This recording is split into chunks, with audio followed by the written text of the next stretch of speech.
it's so scary, and it feels like they'll just let people get away with more and more, which makes it feel unsafe to come out and to be yourself, and that the doors are opening up for more abuse towards you.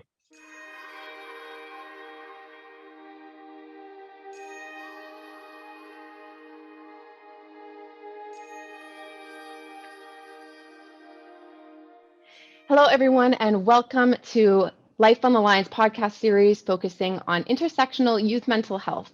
My name is Megan, and I am the founder and director of 2020 Arts and the creator of the Life on the Line campaign. All the details surrounding the art fundraiser for CMHA Toronto will be in the description down below. And on today's episode, we will be focusing on the impact that growing up 2SLGBTQ+ can have on youth mental health outcomes. We will consider how youth are influenced by discrimination, how youth can manage a lack of acceptance from loved ones, and how youth struggling can move forward with confidence. Today, I am joined by two incredible panelists.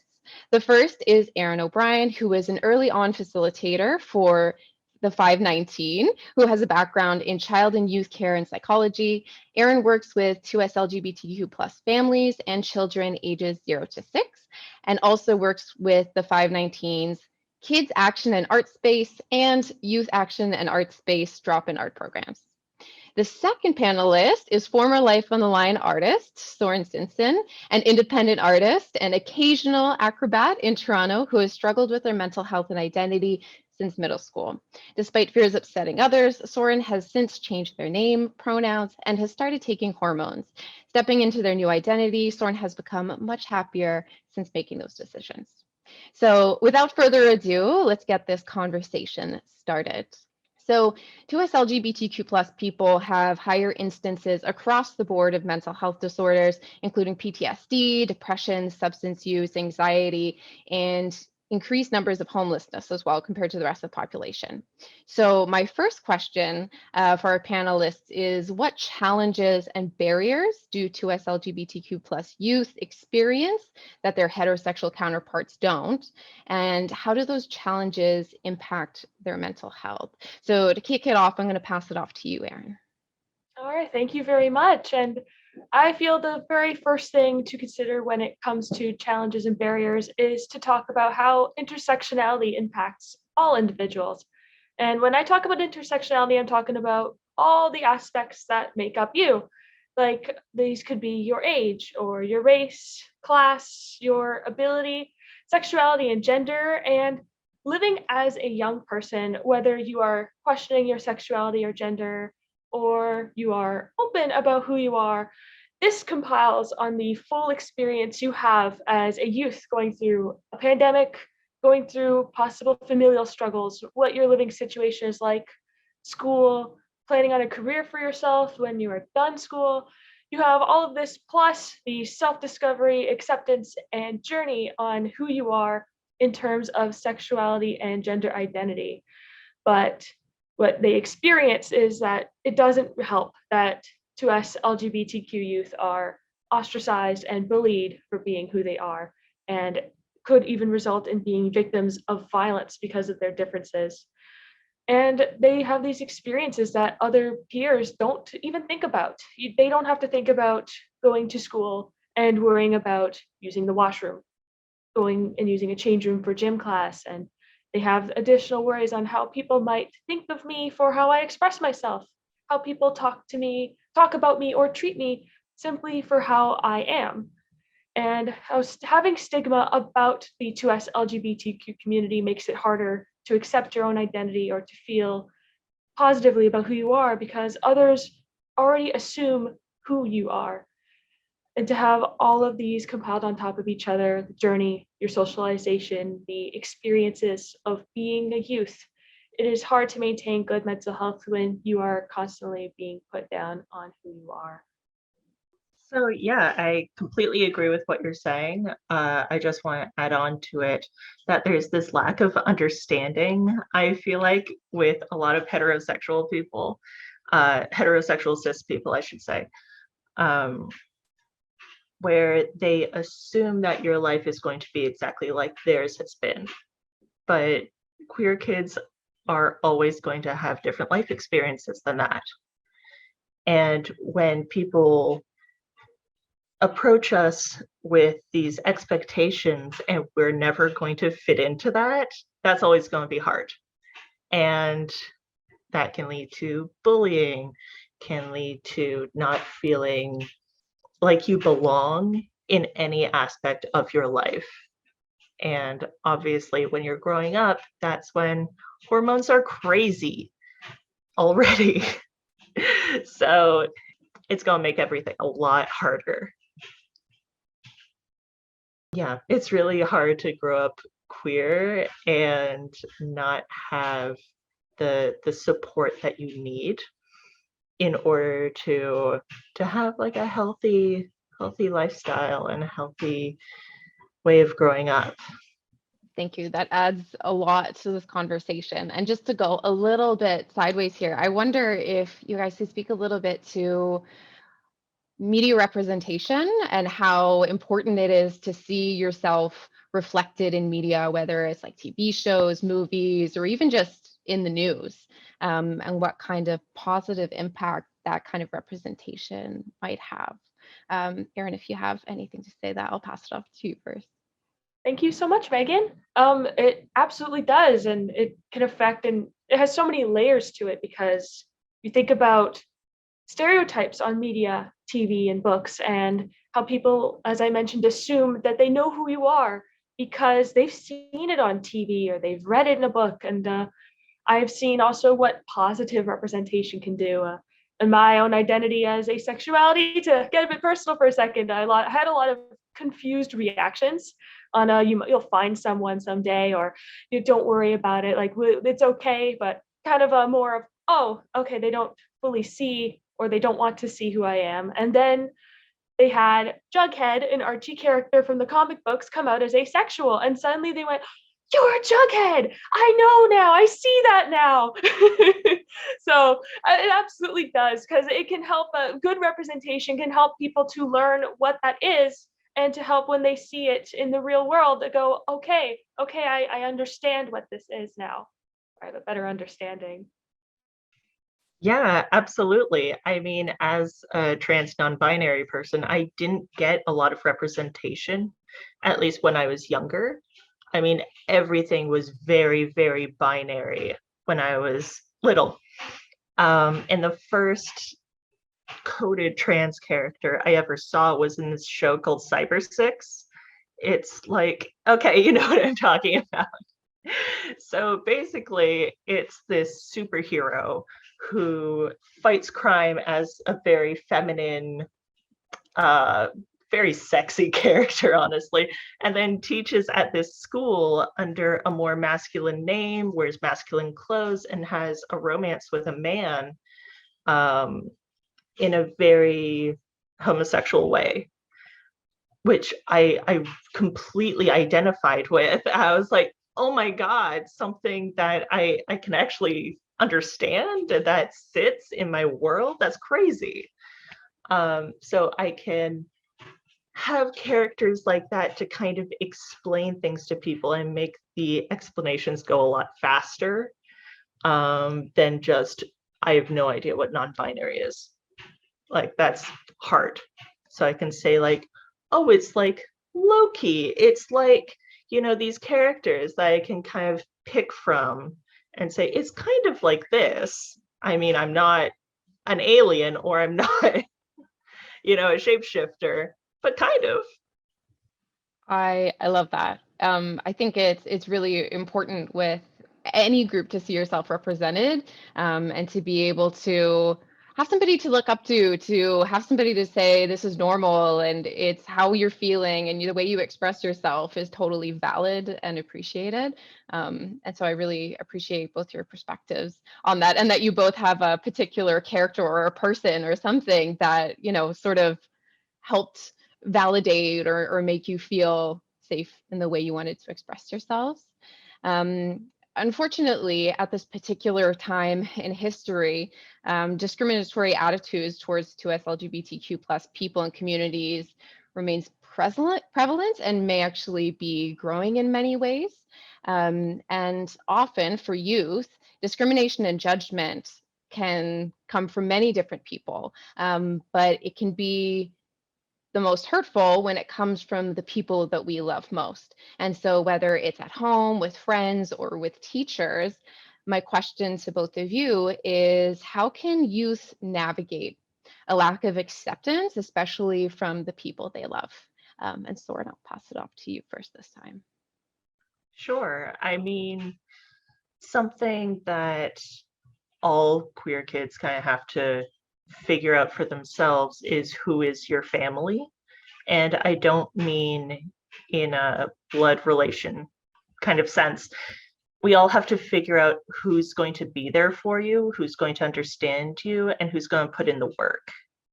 Because it's one thing to say, oh yeah, I understand, you're trans, you're non-binary, but it's another thing to actually do the work and tell other people, like, no, actually these are their pronouns, or I'm going to make sure that you are not discriminated against. I'm going to come with you into the bathroom so that you're not afraid.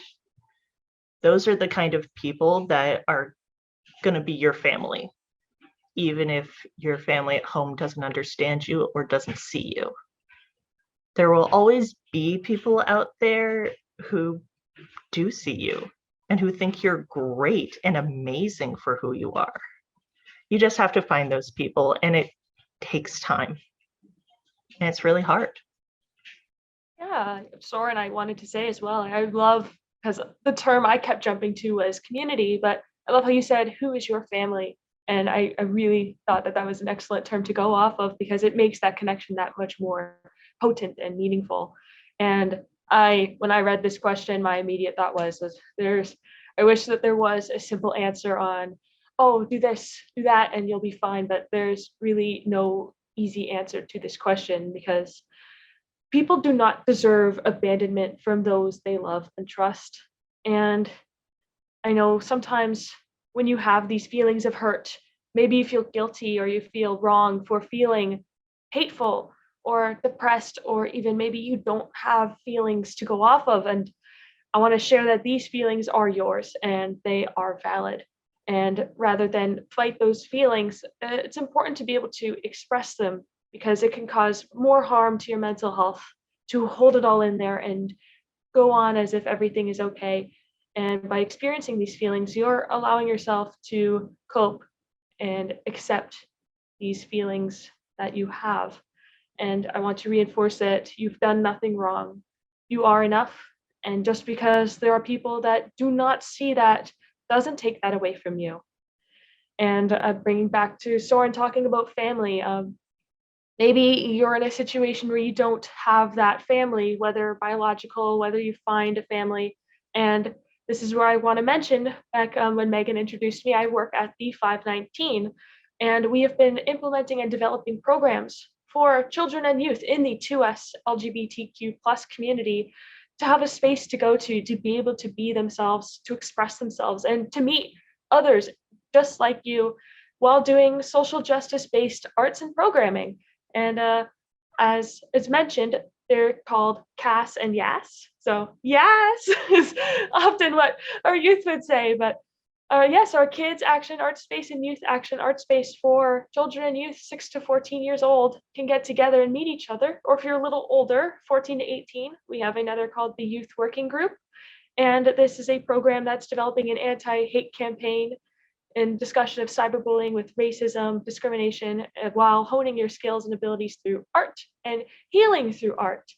Because it's so important to be able to express yourself and be yourself. So if you are having struggles in finding your family or meeting people that you feel you need to connect with, these are what we are developing at the 519 so that you can have that available to you as well. I totally resonate with all of the things you're both saying, in that, like, oftentimes people can only meet us as deeply as they meet themselves. And so their lack of acceptance for you is often a lack of acceptance for themselves, or any other number of personal issues that are sort of projected onto others. I wonder if maybe we could just elaborate a little bit more. I think finding community and family is really important. And no matter what community you're a part of, if you go to a school and there's only like 30 kids in your grade and you're really into anime or you're really into philosophy or whatever you're into, it's really hard to find your tribe. And so for 2SLGBTQ plus youth, finding your tribe is really, really important. And so I wonder, just on a personal note, like, are there any particular spaces? Have you connected with your tribe online? Obviously, through the 519 is a great place to connect with like-minded people. But I'm wondering if there are any like other outlets, communities, spaces, or resources that either of you might want to speak to. Yeah.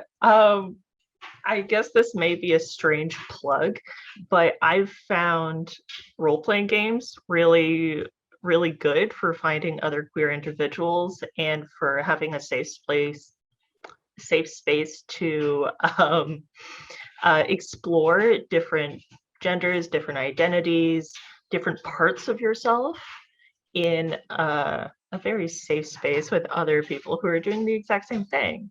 And it's just really fun. You get to be a fun little character and help people and learn about the world.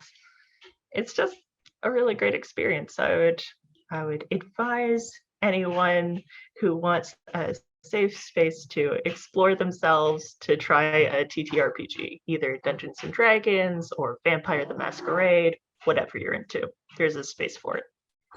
Yeah, I was someone who, I guess, my identity journey started later. I was a little older, just out of high school, when I started realizing that there were other aspects I could connect with, and finding those spaces in person has been a more recent transition for myself. Online spaces have been something that I have found myself going to and meeting and connecting with people there. And online, sometimes people will come and go, but there are those that I do find I made connections with that I have treasured for almost 10 years or more now. So that has been my personal experience. And if I can ask Soren a quick question, because I love the idea of like Dungeons and Dragons and doing games like that with other people, but I've never been able to find or be able to make that kind of connection. Do you have any ways on starting up or getting into that kind of thing for those who are interested and have never done so before? Yeah, I do. There's tons of places around Toronto that have like gaming days, and they will sometimes hire DMs for new players who just want to pick it up and try it. And those DMs will walk you through how to make a character sheet, what the expectations are. But it's also really fun if you just want to play with your friends and one of them is like, okay, I have a book, I'll learn it for you guys and let's have some fun for a couple hours. You guys should 100% play Dungeons and Dragons together.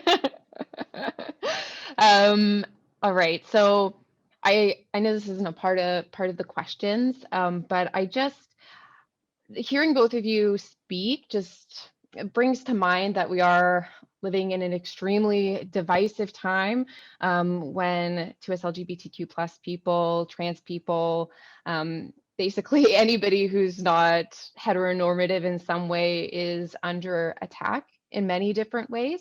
And even though a lot of that rhetoric and policy is being implemented in the States, I think we are so close to them, a lot of that is also present here. And so without too much pressure on having a particular stance, I just wonder if I could get a little bit of your thoughts on like thoughts and feelings around this shift in the past couple of years, towards sort of backwards progress, talking about reversing gay marriage. We feel like we're moving backwards in history. So just wondering if you could share some of your thoughts on that. Yeah, and I'll probably start rambling a little bit here, but it's definitely part of it is I am disappointed but not surprised, and part of it is that it is shocking that it does feel like we're going backwards and all this stuff is surfacing recently, but it also, that this has been like seeds that have been planted and have been planned for a long time, and you wonder, how is this the reality that you're in? And it's just very confusing and very stressful. And it's sometimes hard to see what comes next when all of this is being thrown upon you. So, and it's absolutely a lot for sure. And yeah, it's like, it's amazing the progress that we've made to one step forward, two steps back kind of thing. Very, very overwhelming. And for those who have been struggling, who happen to find this podcast, living in that is that your voices can be heard, and we are here for each other. We can hear you, and very, very, very much our hearts are there for you. And thank you so much for asking this question, Megan. This is definitely a lot to think on. And if I have any other things to chip in with, I'll be sure to do so. Yeah, I mean, it's scary enough being a trans person, and then being a trans person in America is even worse for you right now. It's awful. Like, every piece of news I hear makes me want to bury my head in the sand even more. It's so scary, and it feels like they'll just let people get away with more and more, which makes it feel unsafe to come out and to be yourself, and that the doors are opening up for more abuse towards you. And that really sucks. And I understand if more people want to remain in the closet for right now, because it is not a safe place for them. I have no lighter note to end this on. It just sucks. And it's terrible right now. Maybe things will get better. I hope they will get better. Yeah, thank you both for that. I know it's not like the lightest thing to have a conversation about, but it is scary. And I think for myself, like I can't even fathom what that must be like for people who maybe are in America, for example, or haven't fully come to terms with or been allowed the space to explore their identity and who they are for fear of discrimination or acts of violence or anything else. And I think oftentimes in the news, 2SLGBTQ plus people are demonized and they are spoken about as if they are a threat. Meanwhile, they are very much the ones who are under threat. And so there's a lot of political gaslighting going on at the moment.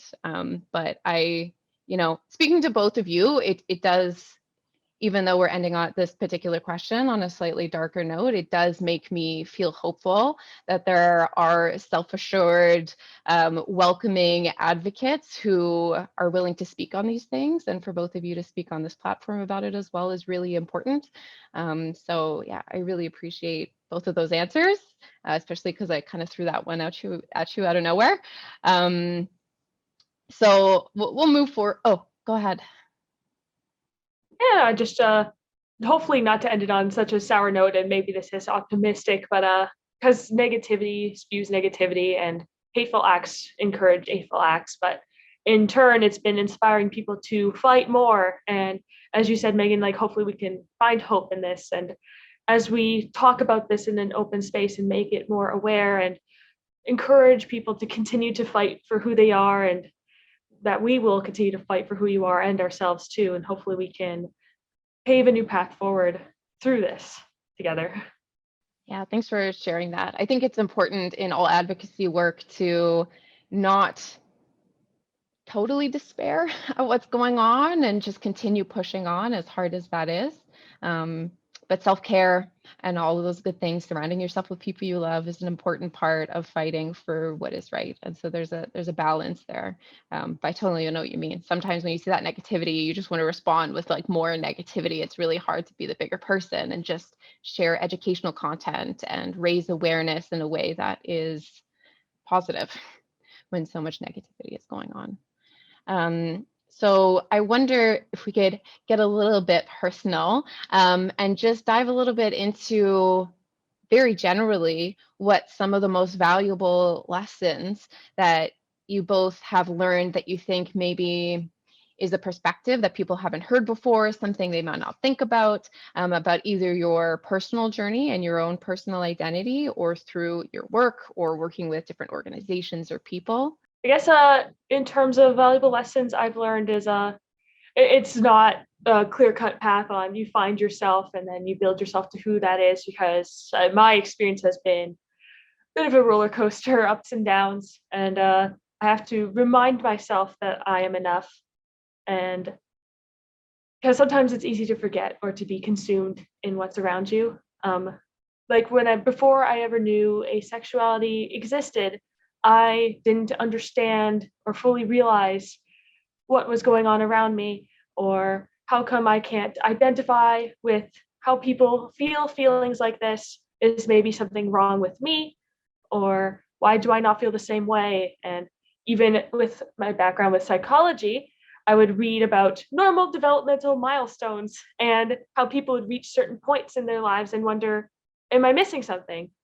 And when I first saw the word asexuality, it's like a light bulb turned on. Suddenly I was like a huge euphoria of, there's a name for it. I understand exactly what I am. I've never learned that someone like me existed. And now I know there's thousands of people like me that exist, and I'm not broken. But then, as I've mentioned earlier, how I've had my experiences online, they had a lot of exclusionism that I surrounded myself with unintentionally, where I would see terms such as your feeling isn't real, you're going through a phase, you'll get over it, you'll find someone someday, or the more harrowing ones for me was, you're taking away spaces and resources from people who need it more than you.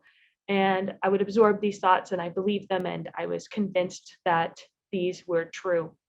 And it takes effort to be able to build that confidence back up.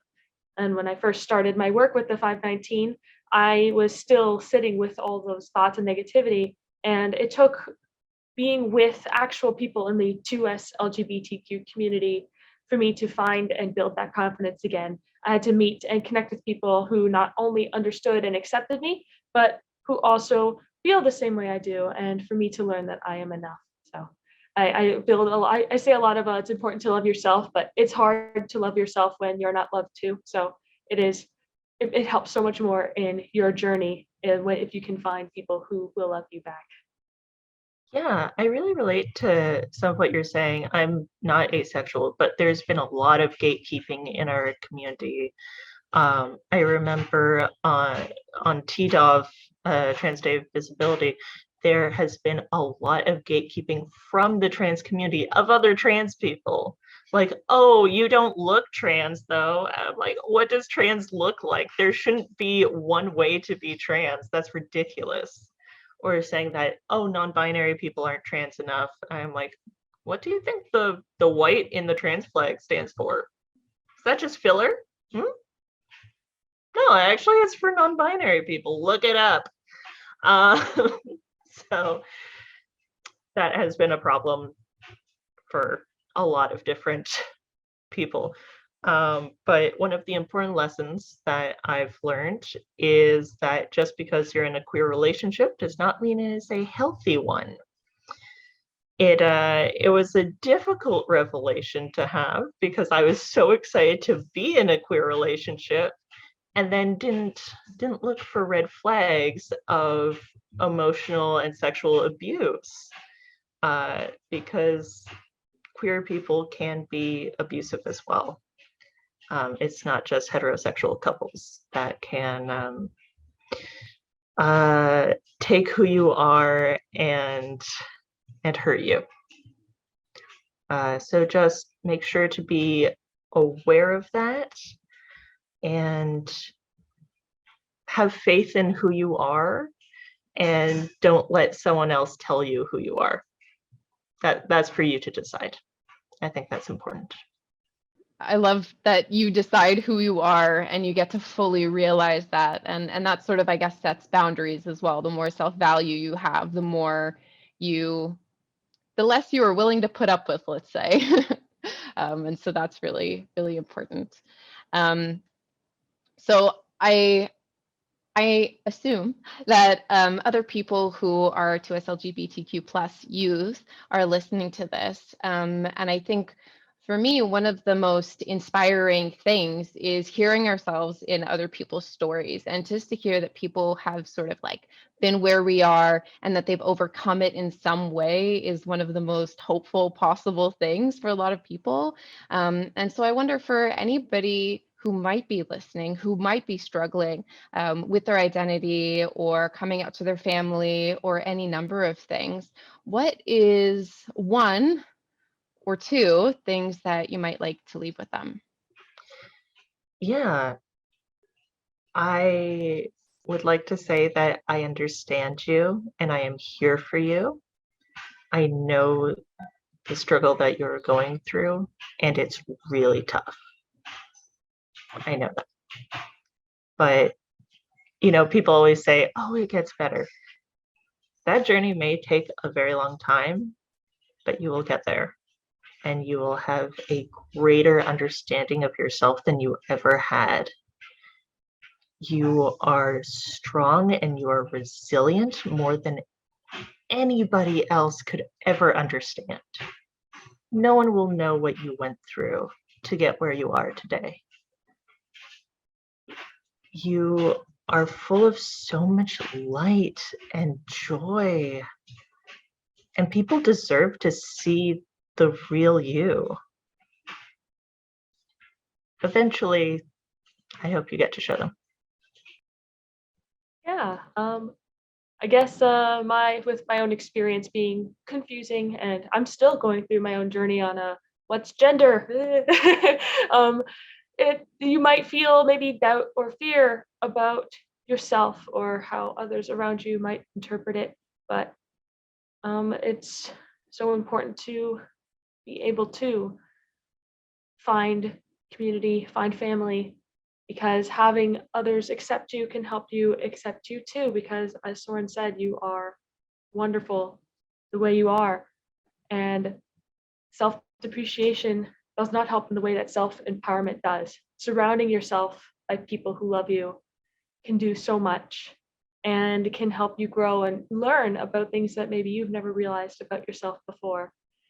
And with mental health, your experiences are valid, and it is so important that you can meet others so that your world is not just darkness or shame, but you can see the beauty in yourself, and that you can find people who will accept you for who you are, because it can bring hope, courage, and pride in doing so. Amazing. Thank you so much. I feel like I want to replay both of those messages just like on repeat when I'm having a bad day. Those are both so nice and so wonderful. So I wonder if either of you, if there's anything that maybe you would like to talk about that we haven't touched on that you think is important. So I just wanted to kind of create space for that. I just very briefly wanted to touch on dysphoria and how that does not necessarily make somebody trans, but it is a mental health concern that affects a lot of people in the trans community, and that there's no one way to alleviate it. For, if you are a trans man, you do not have to have top surgery. If you do not want top surgery, that doesn't make you less of a trans person. And I think there's a lot of, pushing for that, for a lot of trans medicalism, like, oh, you're not trans unless you do this, this, and this.